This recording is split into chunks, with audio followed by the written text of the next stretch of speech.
It breaks my heart to see a baby born and the baby doesn't have enough food.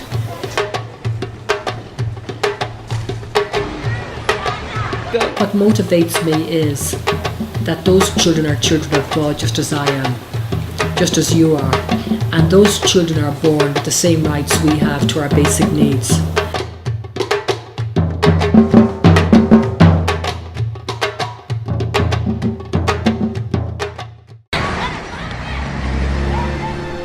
Gilbert Njeru ni mwalimu mkuu katika shule ya upili ya St. Michael. St. Michael ni mojawapo ya shule katika kitongoji duni cha Mukuru Kayaba hapa jijini Nairobi. Shule zinazowafadhili watoto wa masikini wa Mungu. We get our students from the 4 primary schools.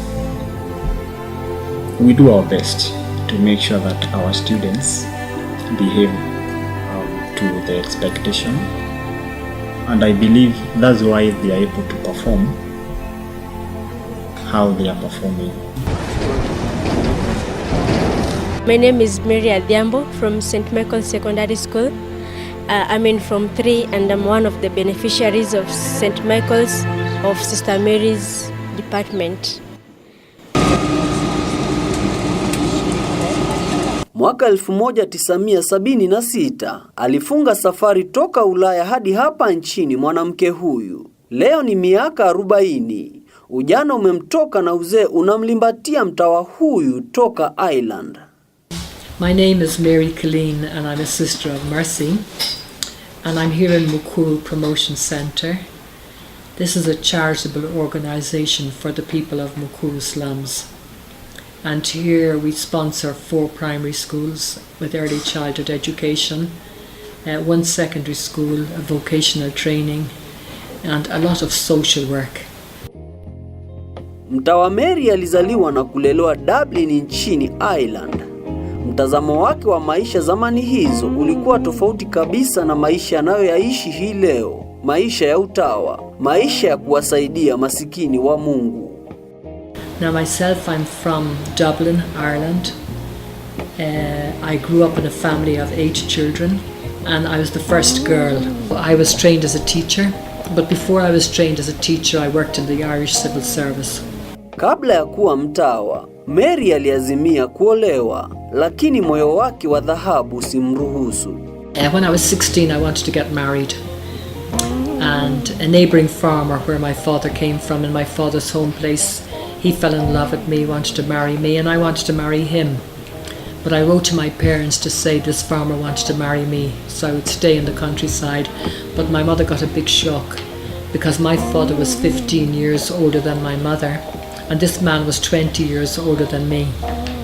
And my mother had seen the disadvantage of marrying somebody older, so she didn't want me to marry an older person. So she just wrote back to me and said, you come home and do a pre-marriage course, because marriage is something very serious. So when I came back home, I went to a pre-marriage course. I was only 16 and the other ladies there were 20 or 30 and they were all engaged. Me, I was just committed but not engaged. So, but the first evening I went to the course, I realised I had no clue. The person leading that pre-marriage course, he put us sitting in a circle and he asked the first person, what's marriage? Then that person said, oh, it's living together.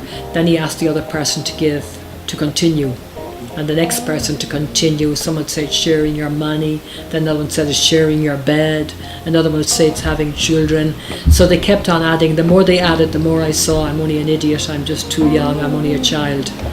You know, it's only when I heard everyone sharing that I realised what marriage is, and then I knew I'm just too young.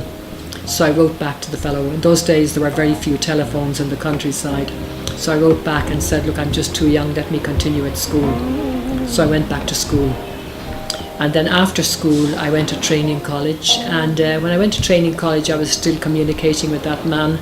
But then when I was in training college I became very sick. A girl next to me got hepatitis and I picked from her, and I was very, very sick because I went around with hepatitis for too long.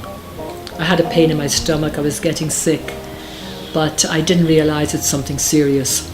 And then one day I collapsed and they found I was seriously ill. So when I was seriously ill, they sent for a priest, they sent for the doctor, and they told me I'm in danger of death because I have done damage to my liver. So I remained very sick for about 2 or 3 weeks and very weak. I don't know if you've ever had hepatitis, you're so weak and you can't eat food. You feel sick after eating food. Even somebody bringing you a cup of tea, you feel sick when you get nausea. So I became very thin. And then just before I had got hepatitis, I had visited a very poor area in Dublin where the sisters were taking care of orphans and children from very poor apartments. So I don't know, when I was sick I got the idea, if I get better I'll devote my life to something good. So while I was sick I said, now if I ever get better I'm going to do something good with my life, and I'll devote my life to underprivileged children. So I got better and that's what I did.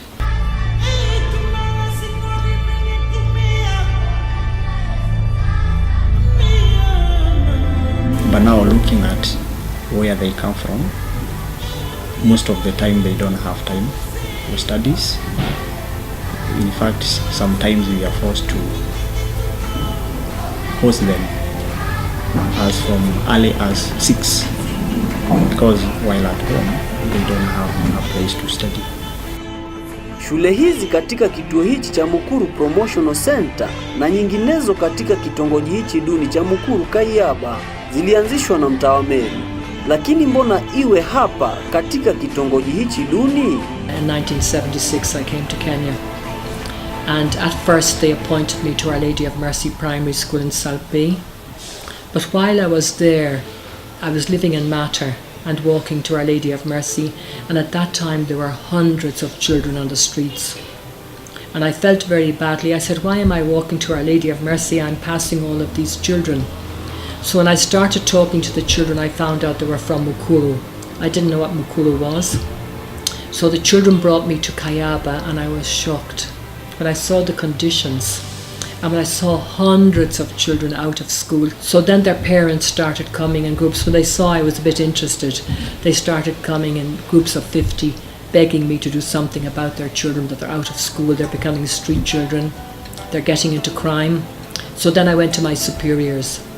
And I went to the priests in South Bay and I said, what can we do about all these children? I believe that it is really a sacrifice, even leaving her country to come to Kenya. And even up to now, at her age, I don't think whether she is willing to leave.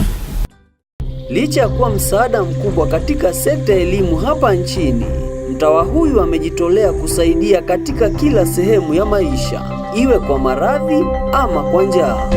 Me, I work very hard to try and make sure that the very poor are in school and that they get a quality education and that they get access to medical services. They don't have enough access even in the services I'm giving. But I try to make sure that if they have a very serious condition, it's treated. But the cost of medicine has gone huge. You find a mother in these slums with a child with a broken leg. She carries the child by 2 buses to Kenyatta. The child is screaming all the way. She gets to Kenyatta and they say, Lete 70,000. She doesn't have 70,000, she's nowhere to turn. She carries that big child home again and puts him in the house on the floor.